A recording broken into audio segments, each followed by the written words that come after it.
We treat our modern cars like giant smartphones.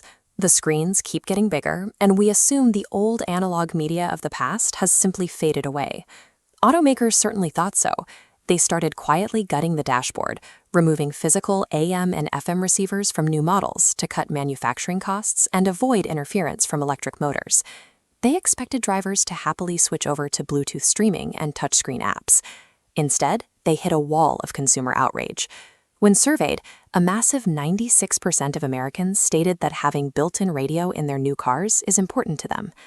Car companies bet that a screen could simply replace a physical dial, but as the hardware disappeared, they discovered that digital availability is not the same thing as driver preference.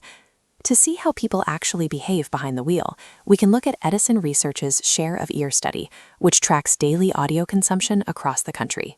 This pie chart represents total in-car audio time. AM/FM radio commands a massive 56% slice of everything we listen to. The alternatives barely register.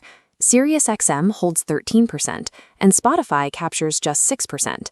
Filter out the paid subscriptions and look strictly at ad-supported audio, and terrestrial radio swallows up 85% of the dashboard. Despite a decade of touchscreen innovation, the traditional radio broadcast remains the heavyweight entirely. This side-by-side bar chart compares audio habits among 18 to 24-year-olds. Nearly 40% of Gen Z is actively listening to ad-supported radio. That outpaces their use of streaming music, which sits back at 32%. Digital natives are actively choosing terrestrial broadcasts. We see the exact same loyalty at the absolute bleeding edge of automotive tech. Tesla has been highly aggressive about removing AM tuners from its lineup.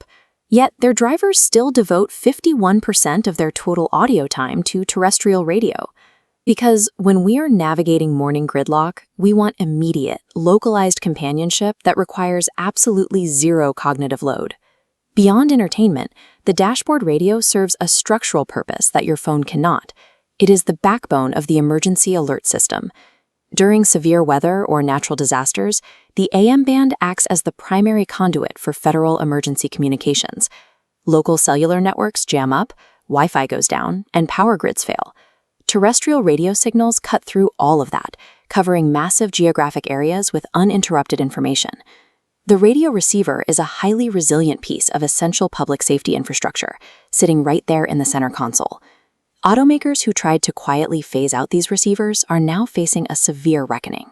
Major brands, including Ford, have been forced to publicly reverse their decisions to eliminate AM radio from their fleets after experiencing massive pushback from their own customers.